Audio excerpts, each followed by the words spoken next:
Welcome to the Podlets podcast. Hi, everybody. Welcome back to the Podlets. And today we have a special guest with us, Kelsey Hightower. A lot of people listening to us today will know Kelsey, but as usual, there are a lot of newcomers in the space. So Kelsey, please give us an introduction. Yeah, so I consider myself a minimalist, so I'm going to keep this short. I work at Google on Google Cloud stuff. Been involved with the Kubernetes community for 3, 4, 5 years, ever since it's been out. And one main goal, learning in public and helping other people do the same. There we go. And you do have a repo on your GitHub that is about learning Kubernetes the hard way. Are you still maintaining that? Yeah, so every 6 months or so Kubernetes the hard way, for those that don't know, it's a guide, a tutorial. You can copy and paste it. It takes about 3 hours. And the whole goal of that guide was to teach people how to stand up a Kubernetes cluster from the ground up, right? So starting from scratch, 6 VMs, you install etcd, all the components, the nodes, and then you run a few test workloads so you can get a feel for Kubernetes. And the history behind that was when I first joined Google, we were all concerned about the adoption of such a complex system that Kubernetes is, right? Docker Swarm is out at the time. A lot of people are using Mesos, and we're wondering, a lot of the feedback at that time was Kubernetes is too complex. So Kubernetes the hard way was built as a idea that if people understood how it worked, just like they understand how Linux works, because that's also complex, that if people just saw how the moving pieces fit together, then they would complain less about the complexity and have a way to kind of grasp it. Yeah, we also have, I'm back. This is Duffy Cooley. I'm back this week. And then we also have Michael and Brian with us. So looking forward to this session, talking through this stuff. Yeah, thank you for doing that. I totally forgot to introduce who else was on the show. And me, Carlisia. And we didn't plan what the topic is going to be today. I will take a wild guess, and we are going to touch on Kubernetes. I have so many questions for you, Kelsey. But first and foremost, why don't you tell us what you would love to talk about? One thing that I love about you is that every time I hear an interview of you, you're always talking about something different, or you're talking about the same thing in a different way. I love that about the way you speak. And I know you offer to be on a lot of podcast shows, and which is how we ended up here. And I was thinking, oh my gosh, we're going to talk about what everybody's going to talk about, but I know that's not going to happen. So feel free to get the conversation started, and we are VMware engineers here. So come at us with questions, but also what you would like to talk about on our show today.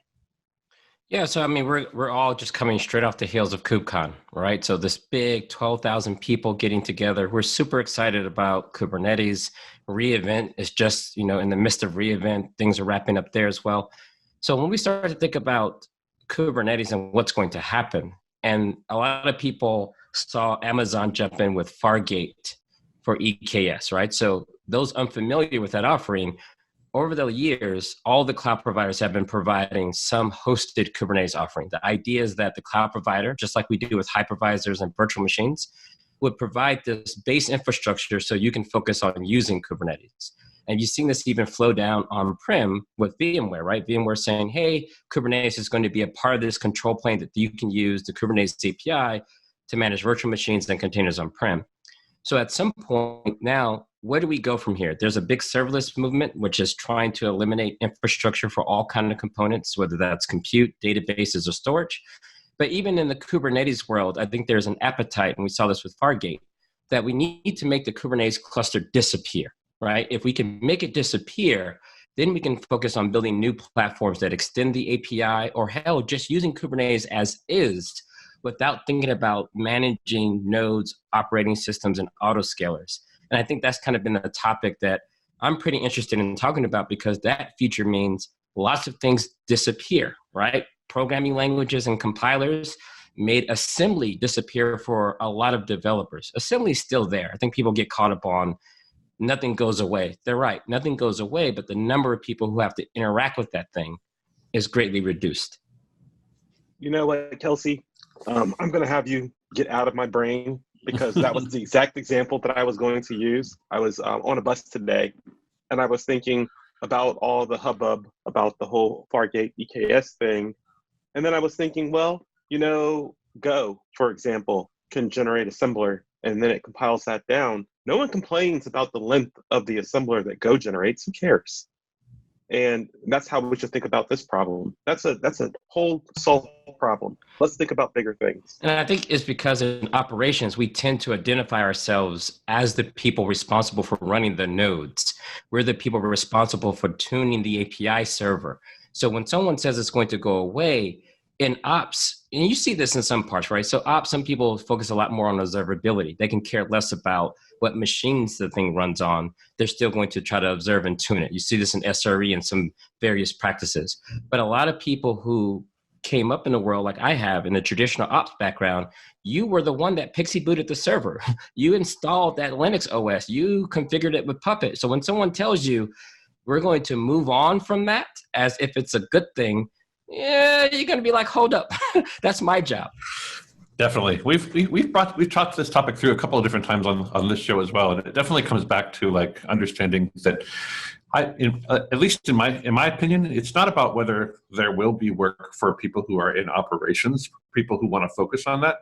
The real question to come to mind is like, there is so much of that work that how are so few of us going to be able to accomplish it unless we radically rethink how it will be done?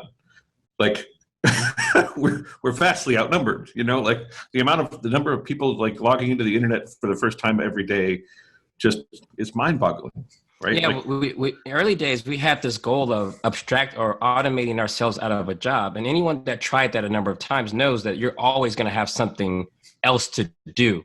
And I think if we carry that to the infrastructure, I want to see the ops folks. Like I was very surprised that Docker didn't come from operations folks. It came from the developer folks. Same thing for Vagrant and the same thing from Kubernetes. These are developer-minded folks that want to tackle infrastructure problems. And I think if ops were to put more skin in the game earlier on, definitely capable of building these systems. And maybe they even end up more mature as more operations people put ops-minded thinking to these problems. Well, that's exactly what we should do. And like you said, Kelsey, we will always have a job. Whenever we solve one problem, we could think about more interesting problems. We don't think about Linux on servers anymore. We just put Linux on servers and we run it. We don't think about the 15 years where it was a little rocky. That's gone now. So think about what we did there, and let's do that again with what we're doing now. Yeah, I think the Prometheus community is a good example of operations-minded folks producing a system. Like when you meet the originators of Prometheus, they took a lot of their operational knowledge and kind of built this metrics and monitoring standard that we all kind of think about now when we talk about, you know, some levels of observability. And I think that's what happens when you have good operations people that take prior, you know, experience and knowledge, and that can happen to code these days. This is the kind of systems they produce, and it's a very robust and extensible API that I think you start to see a lot of adoption.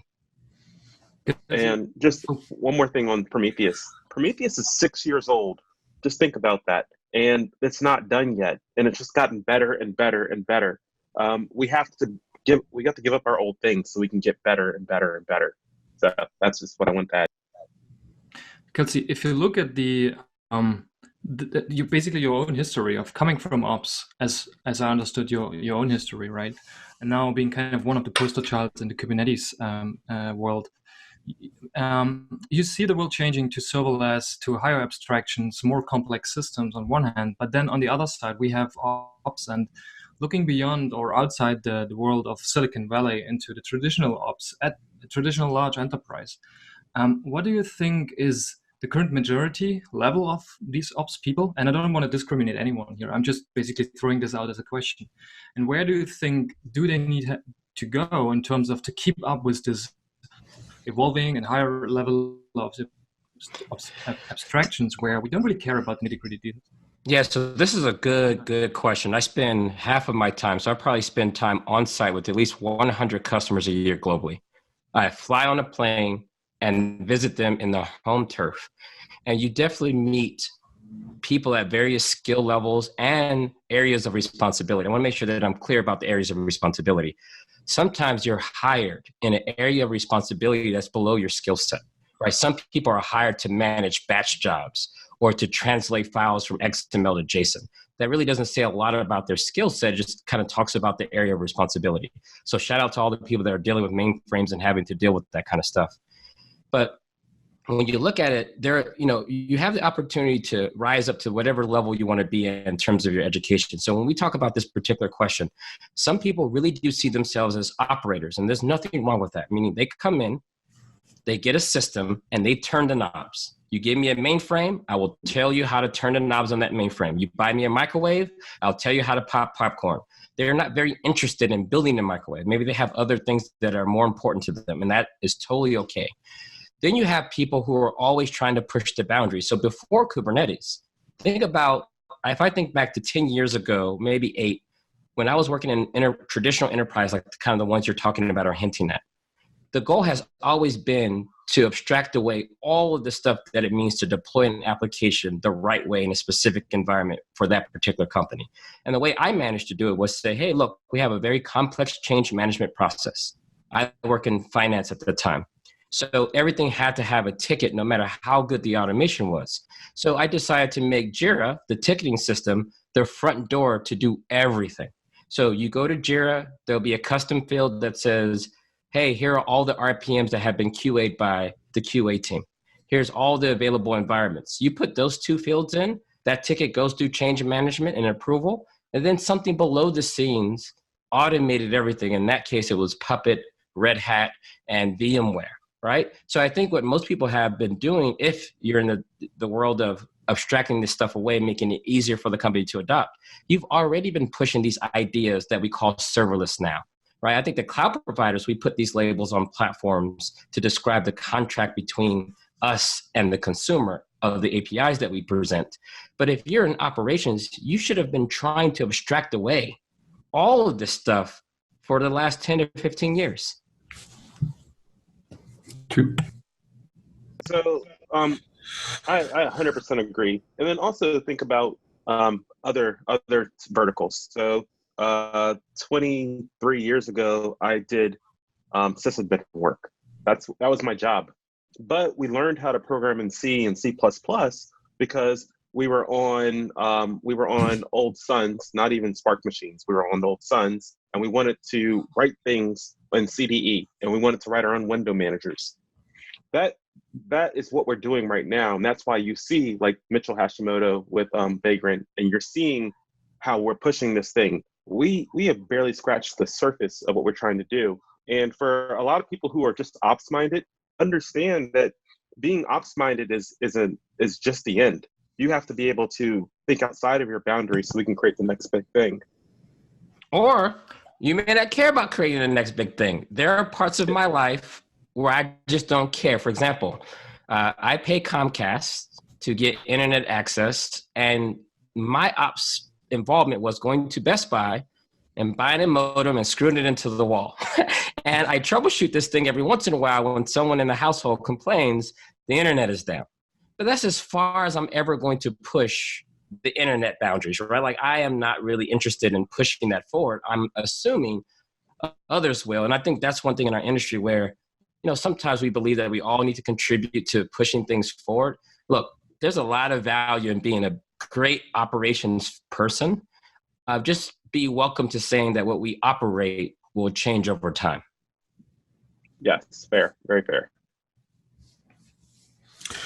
Yeah, for me personally, I definitely identify as an operations person. I don't consider it my life's goal to create new work necessarily, but to expand on the work that has been identified and to help people understand the value of it. Right. So I find I sit in between 2 roles personally. Right. One is to help figure out all of the different edges and pieces and parts of Kubernetes or some other thing in the ecosystem. And second, to educate others on those things. Right. Take what I've learned and amplify it. Have an amplifying effect. So definitely. One thing that I wanted to ask you, Kelsey, is so I work with on the Valero project, and that does backup and recovery of Kubernetes. clusters. And some people ask me, okay, so tell me about the people who are doing backups. So I'm like, I don't want to talk about that. That's boring. I want to talk about the people who are not doing backups. It's like, okay, there are, let's talk about why you should be doing, maybe thinking about that. Well, anyway, I wonder if you get a lot of questions in the area of Kubernetes or operations or cloud native in general, infrastructure, etc., that you in the back of your mind you go, that's the wrong question or questions. Do you get that? Yeah, so let's use your backup example. So I think when I hear questions, it at least lets me know what people are thinking and where they're at. And if I ask enough questions, I can kind of get a pulse and the trend of where the majority of the people are. So let's take the backups question. When I hear people say, I want to back up my Kubernetes cluster, I rewind the clock in my mind and say, wow, I remember when we used to back up Linux servers because we didn't know what config files were on the disk. We didn't know what processes were running. So we used to do these PS snapshots and we used to pile up the whole file system and store it somewhere so we can recover it. Like Norton, you remember Norton Ghost? Like you'd take a machine and ghost it so you can make it again. And then we said, you know what? That's a bad idea. What we should be doing is having a tool that can make any machine look like the way we want it, right? Config management is born. So we don't back those up anymore. So when I hear that question, I say, what is happening in the community that's keeping people to ask these questions? Because if I hear a bunch of questions that already have good answers, that means those answers aren't visible enough. Not enough people are sharing these ideas. That should be my next keynote. Maybe we need to make sure that other people know that that is no longer a boring thing. Even though it's boring to me, it's not boring to the industry in general. So when I hear these questions, I kind of use it as keeps me up to date, keeps me grounded, right? So I hear stuff like, how many Kubernetes clusters should I have? I don't think there's a best practice around that answer.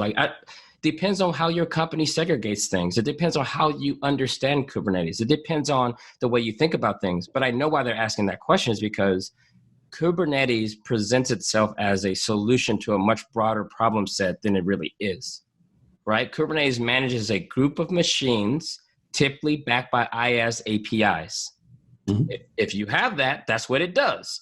It doesn't do everything else. It doesn't tell you exactly how you should run your business.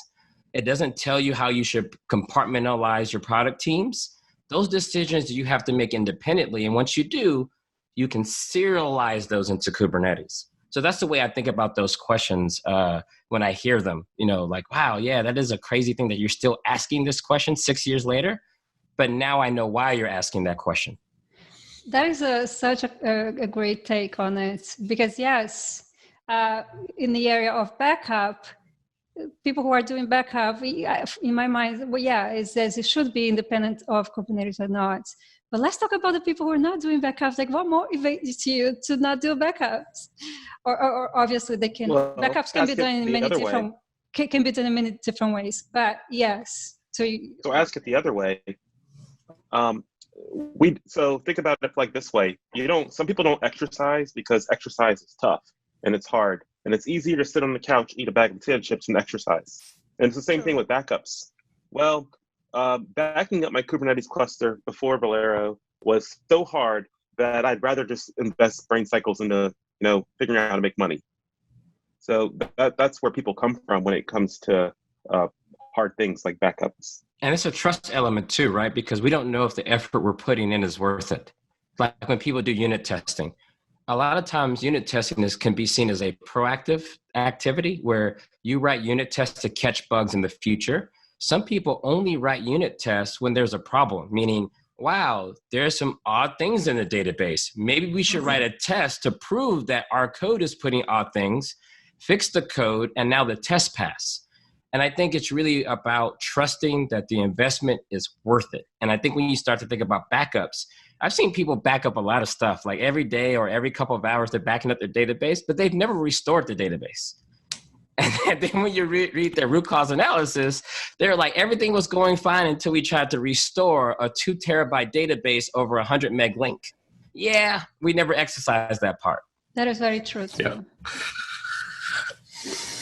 Another really fascinating thing about the backup piece is that especially like in the Kubernetes ecosystem with Velero and stuff, like we're so used to having the conversation around stateless applications and being able to ensure that you can use it, that you can redeploy in the case of a failure, right? You're not trying to actually get back to a known state, the way that like a backup traditionally would. You're just trying to get back to a running state.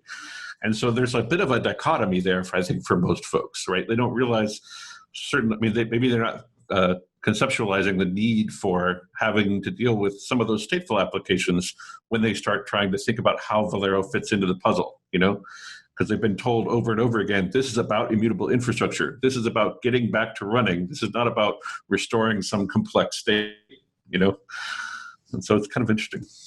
And I think part of this is also that for the stateful services, that why we do backups, actually, things have changed a lot lately, right? With those new databases, scale-out databases, cloud services. So thinking about backup also has changed in the new world of being cloud native, which for most of the people is also a new learning experiment to understand how should I back up Kafka?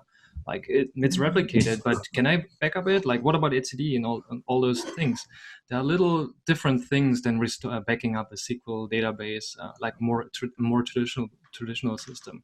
The backup, I think, has even become more complex these days, if needed for certain applications. Yeah, the case is what are you backing up and what do you hope to restore? Right, so replication, global replication, like we do with like cloud storage and S3. The goal is to give some people 11 nines of reliability and replicate that data almost as many geographies as you can. So it's almost like this active backup. You're always backing up and restoring as a part of the system design versus it being an explicit action. And some people would say the type of replication we do for object stores is much closer to active restoring and backing up on a continuous basis versus a one-time checkpoint. Yeah. And just a little bit of a note. You can back up 2 terabytes over 100 meg link in like 4 hours and a half. I'm sorry, 44 hours and a half. So just putting that out there, it's possible, just like 2 days. But you're right. When it comes to backups, especially for like let's think you're doing MySQL or Postgres. These days, is it better to back it up, or is it better to have a replica right next to it, and then having like a 10-minute delayed replica right next to that, and then replicating to Europe or Asia, and then constantly querying the data that you're replicating? Is that's still a backup? And what I'm saying here is that we can change the way that we talk about it. Backups aren't as conventional as they used to be. There's definitely other ways to protect your data.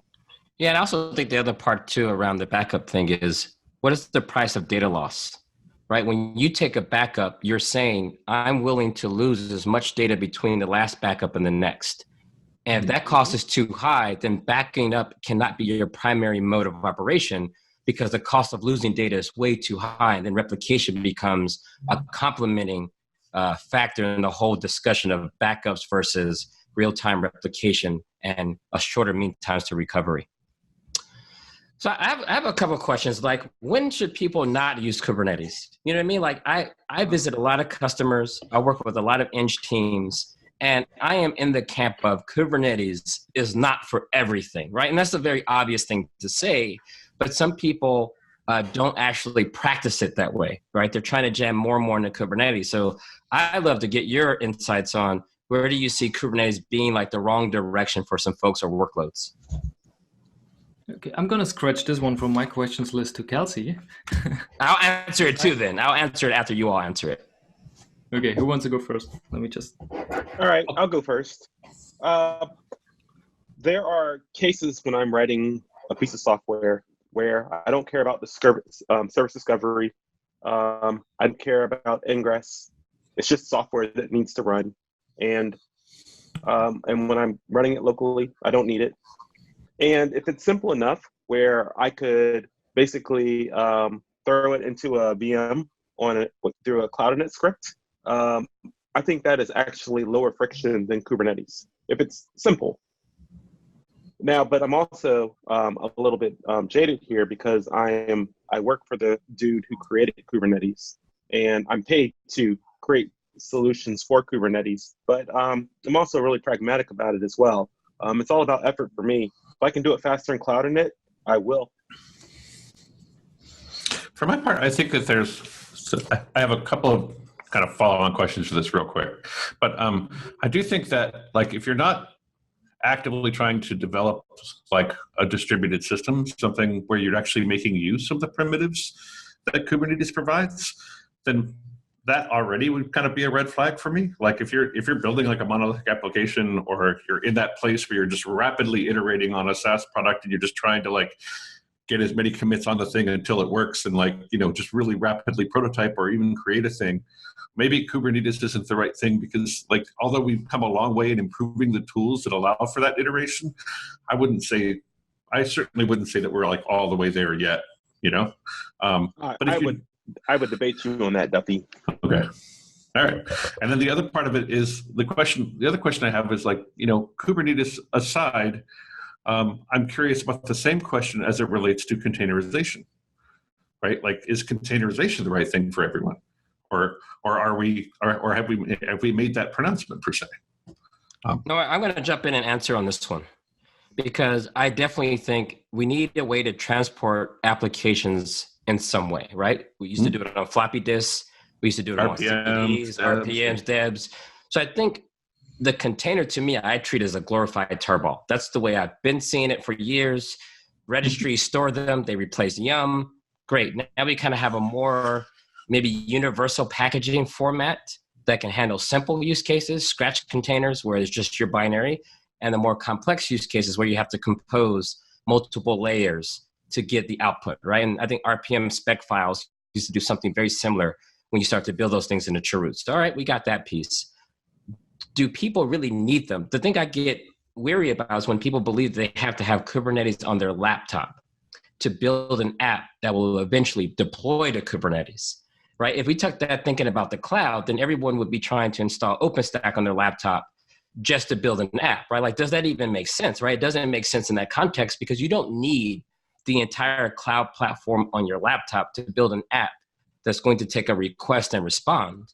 And I think Kubernetes, people, I guess because it's easier to input on your laptop, people believe that it needs to be there. So I think Kubernetes is overused because people just don't quite understand what it does.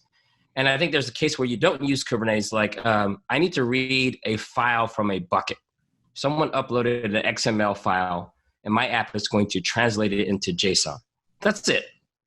In that case, this is where I think functions as a service, something like Cloud Run or even Heroku, make a lot more sense to me, because the operational complexity is kind of hidden within the provider, and it's linked almost like an SDK to the overall service, which is the object store, right? So the compute part, I don't want to make a big deal about, because it's only there to process the file that got uploaded, right? It's almost like a plug-in to an FTP server, if you will.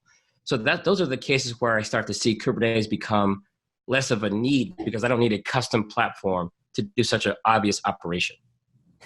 In those applications that require the primitives that Kubernetes provides, service discovery, the ability to define ingress in a normal way, when you're actually starting to figure out how you're going to platform that application with regard to those primitives, I do see the argument for having Kubernetes locally, because you're going to be using those tools locally and remotely, right? You have to have some way of defining what that platforming requirement is. So let me pull on that thread. If you have an app that depends on another app, typically we used to just have a command line flag that says this app is over there, localhost when it's on my laptop, some DNS name when it's in the cluster, or a config file can satisfy that need. So the need for service discovery usually arises when you don't know where things are. But if you're literally on your laptop, you know where the things are. Like you don't really have that problem. So when you bring that problem space to your laptop, I think you're actually making things worse. I've seen people depend on Kubernetes service discovery for the app to work, meaning they just assume they can call a thing by name and they don't support IPs and ports. They don't support anything because they say, oh, no, you'll always be running into Kubernetes. You know what's going to happen? In 5 or 10 years, we're going to be talking like, oh my God, you remember when we used to use Kubernetes? Man, that legacy thing, I built my whole career porting apps away from Kubernetes to the next thing. And the number one thing we'll talk about is where people lean too hard on service discovery. or people who build apps that talk to config maps directly. Like, why are you calling the Kubernetes API from your app? That's not a good design, right? So I think we got to be careful coupling ourselves too much to the infrastructure. That's a fair point. Two answers from my end to your question. So one is I just built an appliance which basically tries to bring a AWS Lambda experience to the vSphere ecosystem.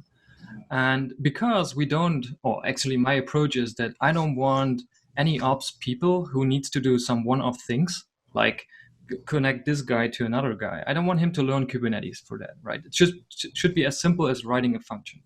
So for that appliance, we had to decide how do we build it? Because it should be scalable.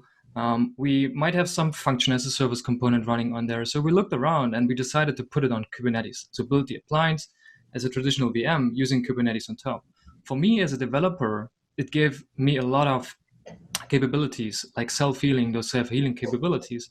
But it's also fair points that you rose, Kelsey, about how much do we depend or write our applications being dependent on those auxiliary features from Kubernetes, like self-healing, restarts, for example. Well, in your case, you're building a platform. I would hate for you to tell me that you rebuilt a Kubernetes-like thing just for that appliance, right? So in your case, it's a great use case. I think the problem that we have as platform builders is what happens when things start leaking up to the user, right? You tell a user all they have to care about is functions, then they get some errors saying, oh, there's some Kubernetes security context that doesn't work. And I'm like, what the hell is Kubernetes? That leakage is the problem. And I think that's the part where we have to be careful. And it'll take time where we don't start leaking the underlying platform, making the original goal untrue. The point is where I wanted to throw this question back was, now these functions being written as simple scripts, whatever the operators puts in, they run on Kubernetes. Now the operators doesn't know that it runs on Kubernetes. But going back to your question, when should we not use Kubernetes? Is it me writing in a higher level abstraction like a function, not using Kubernetes in the first sense, because I don't know actually I'm using it, but under the covers I'm still using it. So it's kind of an answer and not an answer to your question, because I've seen these single node appliances. There's only one node, yes, right? And they're only there to provide like ML at a grocery store. Yes. You don't have a distributed system. Now, what people want is the Kubernetes API, the way it deploys things, the way it swaps out a running container for the next one. We want that Kubernetes API. Today, the only way to get it is by essentially bringing up a whole Kubernetes cluster. I think the K3S project is trying to simplify that by re-implementing Kubernetes, no etcd, SQLite instead, a single binary that has everything. So I think what we start to say, what is Kubernetes? There's the implementation, which is a big distributed system, and there's the API. And I think what's going to happen is if you want the Kubernetes API, you're going to have so many more choices on the implementation that makes better sense for the target platform. So if you're building an appliance, you're going to look at K3S. If you're a cloud provider, you're going to probably look something like we see on GitHub, right? And you're going to modify it and integrate it into your cloud platform. Or maybe what will happen with Kubernetes over the next few years is what happened with the Linux API or the ABI. You can, and Firecracker and Gvisor did this. And WSL did this. We can basically swap out Linux on the back end because we can just get all the calls. So maybe that will happen with Kubernetes as well. So maybe Kubernetes will become a standard where it's Kubernetes a standard than Kubernetes implementation that we have right now. I don't even know about that one. We're starting to see it, right? So when you say, here's my pod, and we can just look at Fargate for EKS as an example. When you give them a pod, their implementation is definitely different than what most people are thinking about or running these days, right? One pod per VM, not using virtual cube. So they've taken that pod spec and tried to uphold its meanings. But the problem with that, you get leaks. For example, they don't allow you to bind to a host port. Well, the pod spec says you can bind to a host port. Their implementation doesn't allow you to do it. And we see the same problem with Gvisor. It doesn't implement all the system calls, right? Like you couldn't run the Docker daemon on top of Gvisor. It wouldn't work. So I think as long as we don't leak, right? Because when we leak, then we start breaking stuff.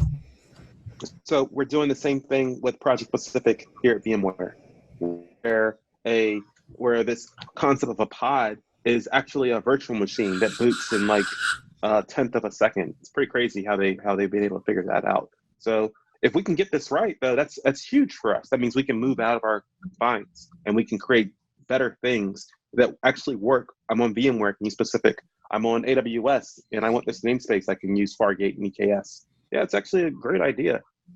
And I remember this presentation, Kelsey, that you gave, I think 2 or 3 years ago. It might be 3 years, where you took the Kubernetes architecture and you removed the boxes.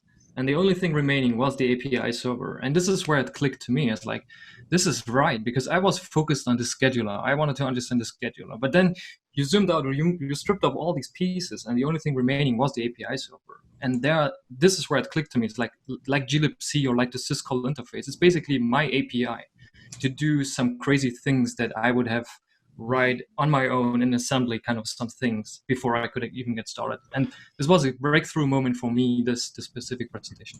I'm working on an analogy to talk about what's happening with the Kubernetes API, and I haven't refined it yet, but it's when the web came out, we had all of these HTTP verbs, put, post, get, we have a body, we have headers. And you can extract that out of the whole web, right? The web browser plus the web server.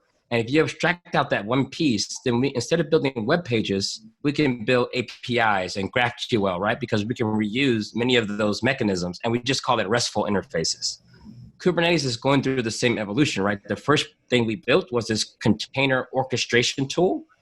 But if you look at the CRDs, the way we do RBAC, the way we think about the status field in a custom object, if you extract those components out, then you end up with this Kubernetes style APIs where we start to treat infrastructure not as code, but as data. And that will be the RESTful moment for Kubernetes, right? So the web, we extracted it out, then we have REST interfaces. And in Kubernetes, once we extract it out, we'll end up with this declarative way of describing maybe any system, but right now defined, or the perfect match is infrastructure. Infrastructure as data, and using these CRDs to allow us to manipulate that data. So maybe you start with Helm, and then Helm gets piped into something like Customize, that then gets piped into an emission controller, right? That's how Kubernetes actually works. And that data model to API development, I think is going to be the unique thing that lasts longer than the Kubernetes container platform does. But if you're talking about, correct me if I misinterpreted, platform as data to me is meant to be consumed. And I actually have been thinking, since you said, developers should not be developing apps that connect directly to Kubernetes, or I think you said the Kubernetes API. And then I was thinking, wait, I've heard so many times people saying that that's one great benefit of Kubernetes, that the apps have that access. So now, if you see my confusion, please clarify it. Yeah, so all right, I remember early on when we were doing config maps, and there's a big debate about how config maps should be consumed by the average application. So one way could be, let's just make a config maps API and tell every developer that they need to import a Kubernetes library to call the API server, right? So now everybody's app doesn't work anymore on your laptop. So we were like, of course not. What we should do is have config maps be injected into the file system. So that's why you can actually describe a config map as a volume and say, take these key values from the config map and write them as normal files and inject them into the container so you can just read them from the file system. The other option also was environment variables, right? You can take a config map and translate them into an environment variables. And lastly, you can take those environment variables and put them into command line flags. So the whole point of that is all three of the most popular ways of configuring an app: environment variables, command line flags, and files.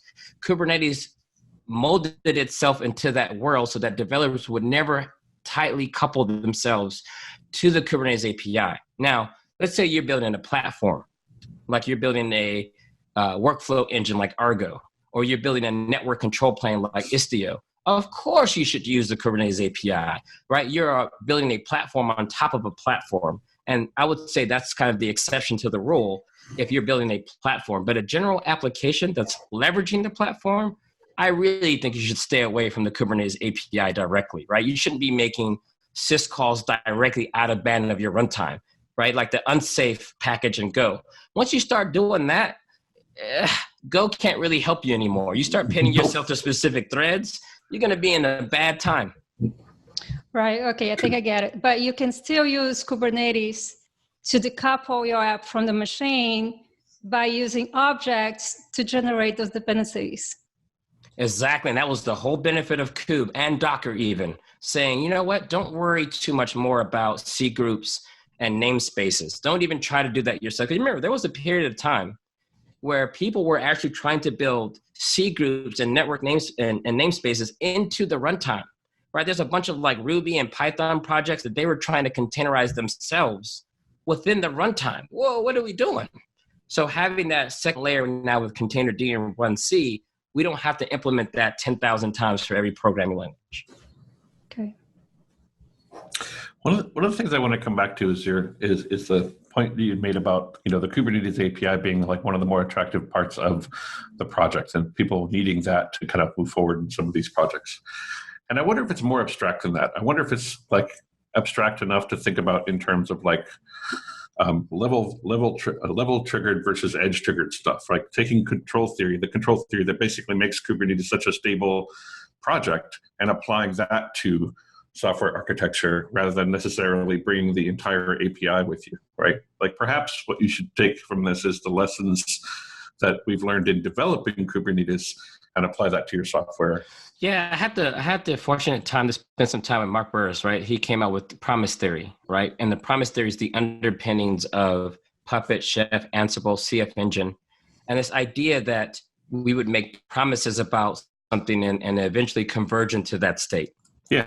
But the problem was with Puppet, Chef, and Ansible, we were basically doing this with shell scripts and Ruby, right? Like we were trying to write all of these if and else statements. And when those didn't work, what did you do? You made an exec statement at the bottom, and then you're like, oh, just run some bash, and who knows what's going to happen. Yeah. And the other part that was, in that early implementations of promise theory, we didn't own the resource that we were making promises about, right? Yeah. Like anyone could go behind us and remove the user, or the user could have a different user ID on different systems, but mean the same thing. In the Kubernetes world, we pushed a lot of that if-else statements into the controller. Mm-hmm. And we forced the API not to have any code. That's the big difference. If you look at the Kubernetes API, you can't do if statements. Terraform, you can do if statements, so you kind of fall into the imperative trap at the worst moments when you're doing dry runs or something like that. And it does a really good job of it, don't get me wrong. So the Kubernetes API says, you know what? We're going to go all in on this idea. You have to change the controller first and then update the API. There is no escape hatches in the API, so it forces a set of discipline that I think gets us closer to the promises, because we know that the controller owns everything. There is no way to escape in the API itself. Exactly. That's exactly what I was pushing for. Yep. I have a somewhat related question. I'm just not sure how to frame it correctly. So yesterday I saw a good talk by someone talking about protocols, like the somewhat forgotten power of protocols in the world of APIs. So we got Swagger, we got API definitions, but he made the very easy point of, if I give you an open, a close, and a write and a read method, or an API, you still don't know how to call them in sequence and which one to call at all. And this is the same for the Go SDK, for standard library. If I look at that, so I always have to force myself, do I need to call close, or am I leaking some stuff? And so I look it up. Versus in protocols, if you look at the RFC definitions, they are very, very precise and very cleanly outlined of what you should do, how you should behave, how you should communicate between those systems. So this is more about communication and less about the actual implementation of an API. And I still have to go through that talk again, and I'm going to put it in the show notes. But this kind of opened my mind again a little bit to think more about communication between systems and contracts and promises, as you said, Kelsey. Because we make so many assumptions in our code, especially as we have to write a lot of stuff very quickly, which I think will make things brittle over time and could make things. So the gift and the curse of Kubernetes is that it tries to do both all the time, right? For some things like a pod or a deployment, we all feel that if I give any Kubernetes cluster a deployment object, I'm going to get back a running pod. This is what we all believe. But the thing is, it may not necessarily run on the same kernel. It may not run on the same OS version. It may not even run on the same type of infrastructure, right? So this is where I think Kubernetes ends up leaking some of those protocol promises, right? A deployment gets you a set of running pods.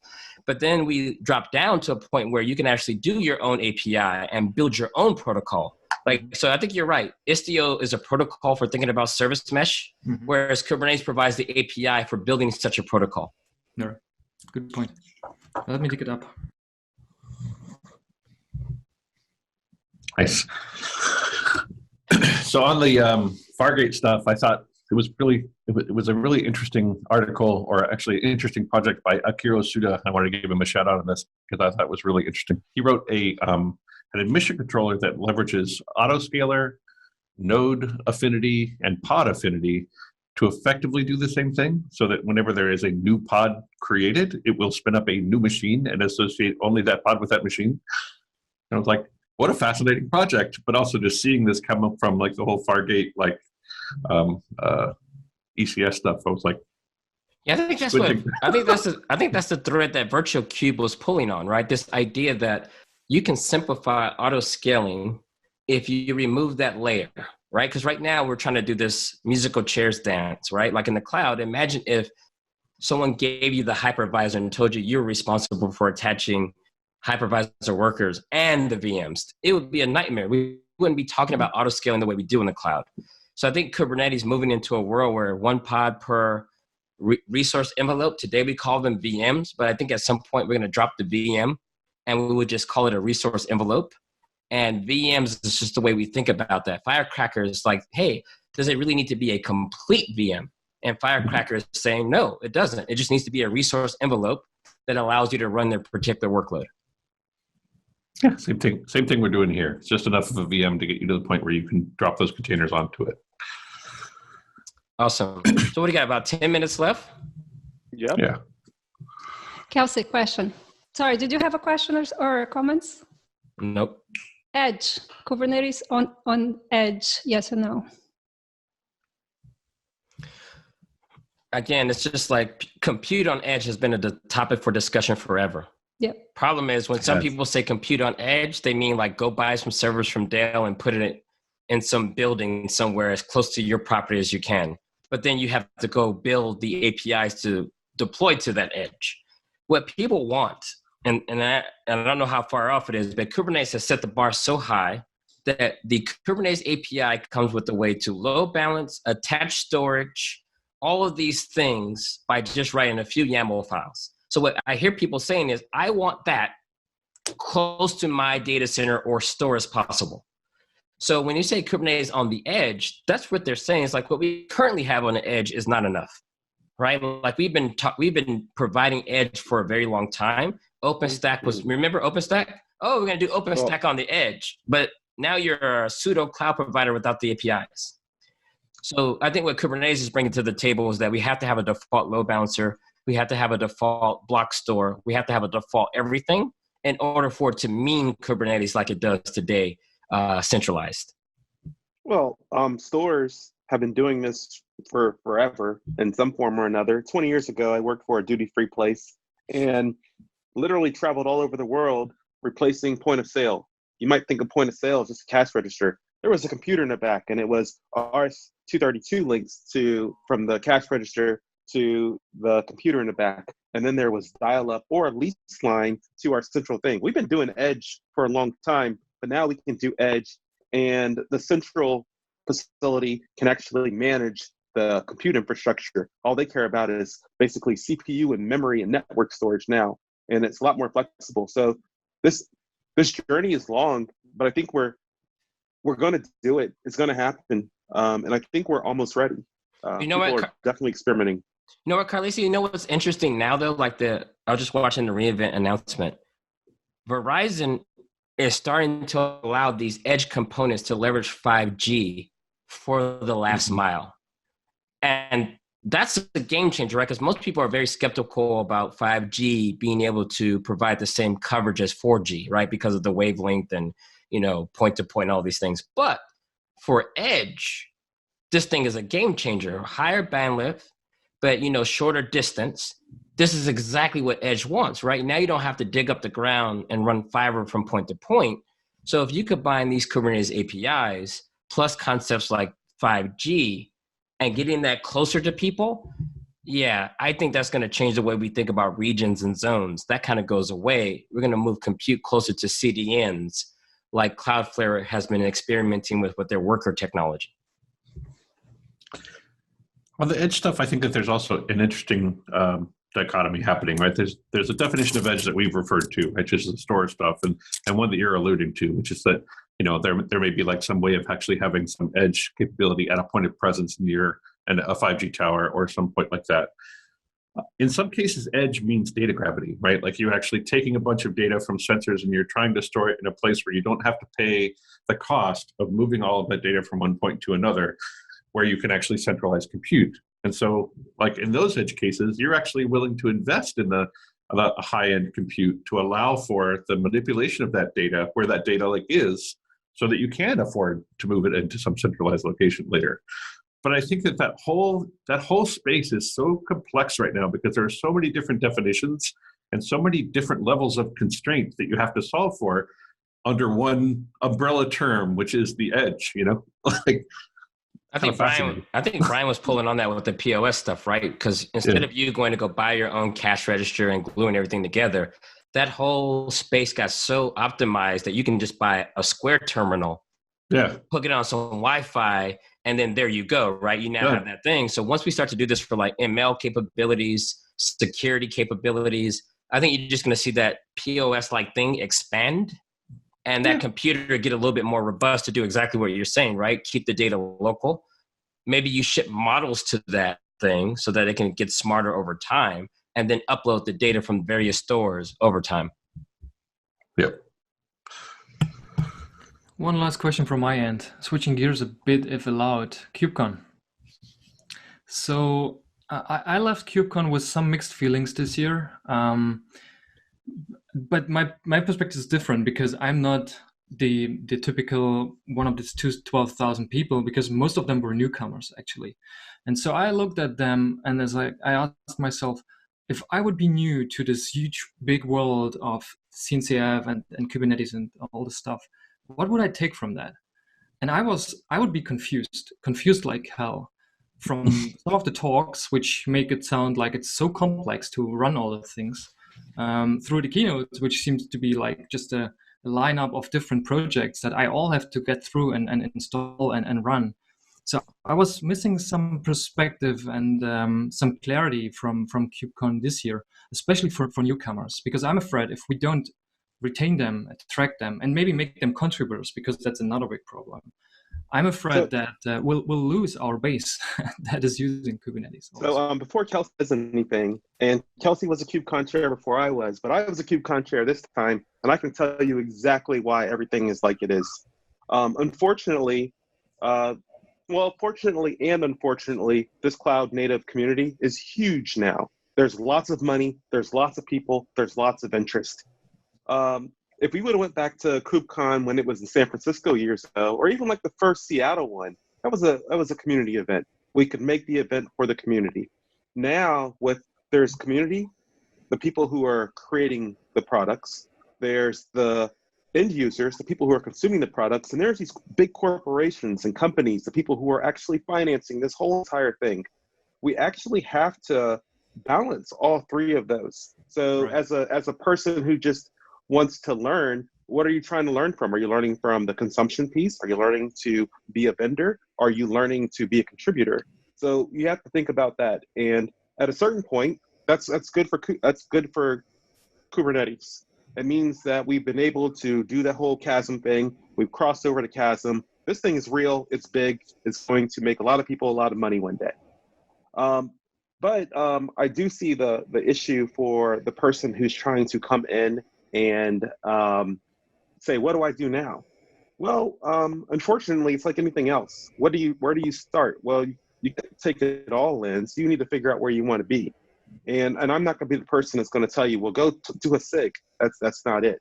What I want to tell you is like anything else that we've had to learn that's real hard, whether it's a programming language or a new technique, figure out where you want to be, and you're going to have to do some research. And and then hopefully you can contribute. And I'm sure Kelsey has opinions on this as well.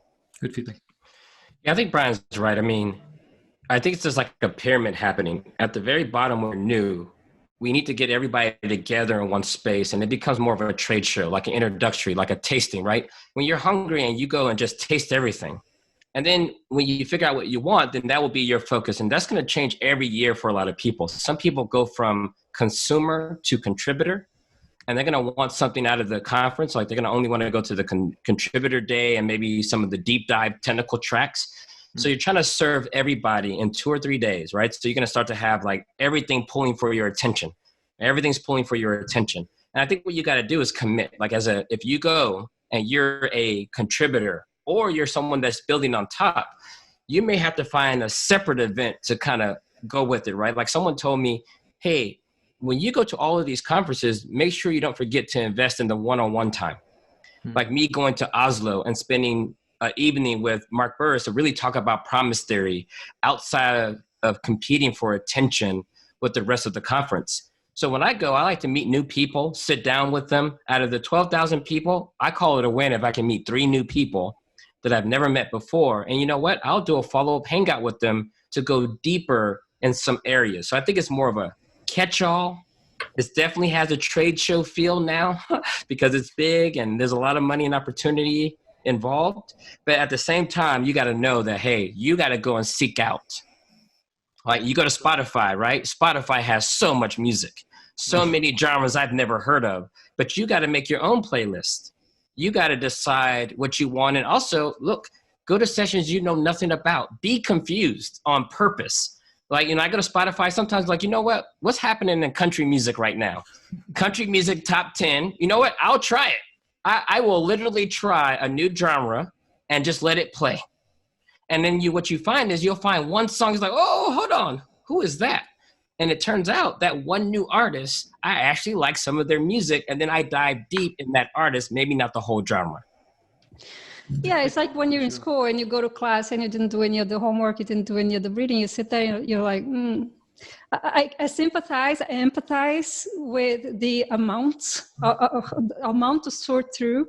But if you just slice it and sort through a piece of that, select, and like Kelsey is saying, also I agree with that. It's not easy, but I don't know how it could be any easier unless we knew you and fed you, like there was an actual program for you to go through. But as far as conference goes, just sitting there, listening to the words, acquiring the vocabulary, talking to people, eventually sinks in. And I don't know. That works for me. So I'll say one last thing. I'll say one last thing on this. If the market decides that a certain segment of users are not being taken care of, there will be another conference. And I think you should go to that conference. CNCF does not own all the brain space for cloud native and Kubernetes. So we'll let the market figure that out. But you're right. So we were 12,000 people like this 2 weeks ago in San Diego. I'm not sure how big Amsterdam will be, and I'm sure Boston will be that size, maybe 15, maybe even more people. So the community or the ecosystem will figure it out. Like we've done it with everything. We don't just have programming. We used to have programming conferences. Now we have all these languages. So we're growing, but it's a good thing because now we can actually focus on those things that we want to talk about. But keep asking that question. You know what I mean? I think that authenticity, when I don't see it, you got to remind people of it. You know what I mean? Like this year when I decided what to talk about during my keynote, I decided to strip away the live demos, strip away a lot of the stuff and just say, maybe I'll try something new, right? And to try to bring it back down to my own kind of ground level. And we need everything. We need people pushing the bar. We need people reminding people. We need other people challenging what we're reminding people about, right? Because our glory days are probably painful to some other people, right? So we got to be careful about how we kind of, glorify the past. Good. Yeah, and also find each other, find people who are the same level. So learning together makes things so much easier. But I personally very much empathize, and one of the reasons for this show is to help people understand the whats, the whys. Right. Kelsey, we are very much at the end of our time together, but I want to give you an opportunity to make any last question, comments. Yeah, I mean, I always end with just pay attention to the fundamentals. That's the people stuff. Fundamentally, we just people working on some stuff. Fundamentally, the technology is roughly the same. When I peel back my 10 years, the tech looks very similar that it did 10 years ago, except for the way we do it is slightly different. And I think people should find a little bit of encouragement in that this isn't overwhelming new. It's just a remapping of some of these ideas and formalization of these ideas that we're all seeming to want to work together for the very first time in a long time. So I think it's just a good time to be in this space. So enjoy it while we have it, because it could be boring again. Yeah. Could be boring again. That's a great quote. All right, everybody. Kelsey, thank you so much for being with us. Everybody, thank you, all the hosts. And thank you, Kelsey, as well. Yeah, my pleasure. I am so grateful to be here. And we'll be in your ears next week again. Bye. All right. Thank you all. Bye.